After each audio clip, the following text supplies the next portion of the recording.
Assalamualaikum warahmatullahi wabarakatuh. Perkenalkan, saya Ewnika Febianti dari kelas T3F dengan NIM 2331407011111047. Di sini saya akan menjelaskan tentang autentikasi dan akses kontrol sebagai tugas UTS semester 4 ini. Jadi, keamanan informasi menjadi perhatian utama di era digital saat ini, terutama ketika data pribadi, transaksi keuangan, dan akses terhadap layanan penting dilakukan secara online.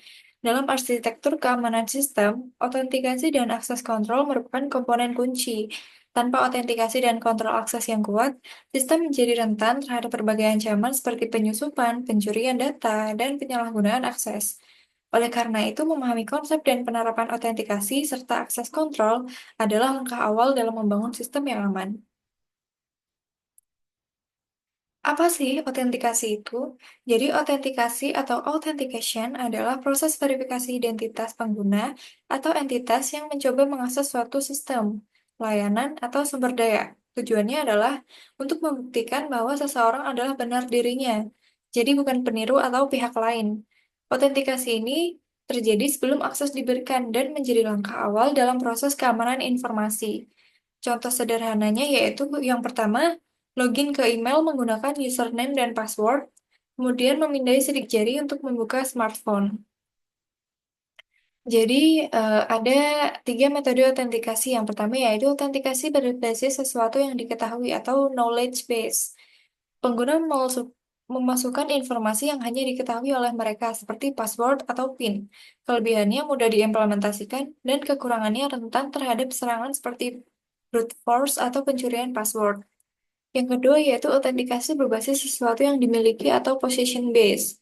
Pengguna harus memiliki suatu objek fisik seperti kartu akses atau token, contoh OTP atau one-time password yang dikirimkan melalui SMS atau aplikasi autentikasi. Kelebihannya menambah lapisan keamanan tambahan, kemudian kekurangannya jika objek hilang atau dicuri dapat mengancam keamanan. Yang ketiga yaitu autentikasi berbasis sesuatu yang melekat atau inherence base, yaitu menggunakan ciri fisik atau perilaku pengguna seperti sidik jari, pemindaian wajah, atau pengenalan suara. Kelebihannya sangat aman karena hanya pengguna yang bersangkutan yang dapat mengakses. Kekurangannya membutuhkan perangkat khusus dan dapat mengalami masalah dalam akurasi, misalnya kesalahan dalam pemindaian sidik jari. Jenis-jenis akses kontrol. Yang pertama ada Discretionary Access Control atau DAC. Akses ini diberikan oleh pemilik resource. Sifatnya fleksibel, namun rentan jika user tidak berhati-hati. Contohnya memberikan akses view atau edit ke file atau folder di Google Drive. Kedua yaitu Mandatory Access Control atau MAC, yaitu akses diberikan oleh administrator sistem. Contohnya, pengguna sistem informasi hanya diberikan akses sesuai jabatannya. Jabatan rendah tidak dapat mengakses data atau informasi di atas jabatannya. Hak akses ini tidak dapat diubah oleh user. Kemudian yang ketiga yaitu Role Based Access Control atau RBAC. Hak akses diberikan sesuai peran atau jabatan di sistem. Contohnya admin, editor, dan viewer. Sifatnya memudahkan manajemen akses dalam organisasi yang besar. Yang terakhir yaitu Attribute Based Access Control atau ABAC, yaitu akses kontrol berdasarkan kebijakan. Sifatnya sangat fleksibel, cocok untuk sistem kompleks dengan banyak kondisi. Contohnya Gmail mencatat browser, IP address, dan lain-lain. Jika akun Gmail-nya diakses dari perangkat baru, akan meminta verifikasi. Untuk implementasinya, contohnya seperti ini adalah ada kode programnya, kemudian kita run, tampilannya akan seperti ini, login page, contohnya, tampilan GUI-nya, kemudian jika login berhasil akan memunculkan notif. Ancaman keamanan dan mitigasi. Yang pertama yaitu implementasi multifaktor authentication atau MFA, yaitu mengurangi resiko jika salah satu faktor dikompromikan. Kemudian ada penggunaan password manager dan password policy, yaitu memaksa penggunaan password yang kuat dan unik. Ketiga yaitu enkripsi dan protokol aman atau HTTPS, TLS, yaitu melindungi data saat transmisi agar tidak disadap. Kemudian ada logging dan monitoring aktivitas, yaitu mendeteksi aktivitas mencurigakan secara real time. Kemudian ada role-based dan least privilege access, yaitu memberikan akses seminimal mungkin sesuai kebutuhan. Kemudian ada pendidikan dan kesadaran keamanan atau security awareness, yaitu melatih pengguna agar tidak tertipu serangan sosial.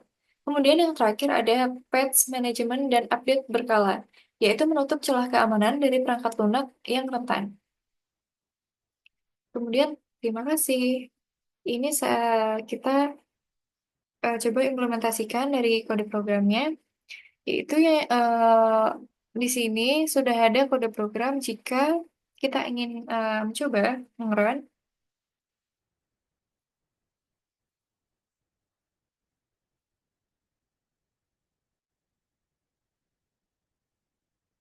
akan tampil login page seperti ini. Jadi user diminta untuk memasukkan username dan passwordnya. Di sini sudah ada data loginnya, yaitu valid username-nya adalah admin dan valid passwordnya adalah 12345. Kita coba.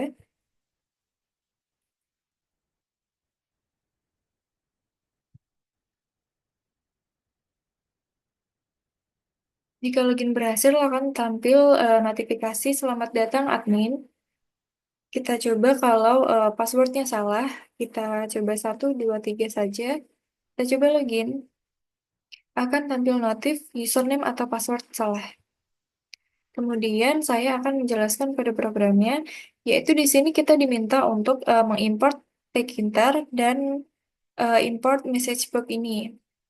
Kemudian ada data login sederhana yang digunakan saat kita login pada login page. Kita diminta username dan password. Kemudian ini ada fungsi untuk verifikasi login. Diminta untuk memasukkan username, password. Kemudian jika login berhasil akan tampil notif login berhasil, selamat datang admin username-nya. Kemudian jika loginnya tidak berhasil akan tampil notif login gagal, username atau password salah. Kemudian ini untuk Windows utamanya login page eh, memasukkan apa login page-nya tadi, tampilan GUI-nya, kemudian ada label dan entry username ini, kemudian ada label dan entry password. Jika kita mengetikkan password, itu tidak tampil passwordnya karena di sini kita masukkan bintang sebagai keamanannya agar tidak diketahui oleh orang lain saat kita memasukkan password. Kemudian ada tombol button login. Jika kita klik login, maka akan langsung tampil apakah itu benar atau salah. Seperti itu. Jadi, itu saja yang dapat saya sampaikan. Kalau ada salah kata dan perilaku, saya mohon maaf. Assalamualaikum warahmatullahi wabarakatuh.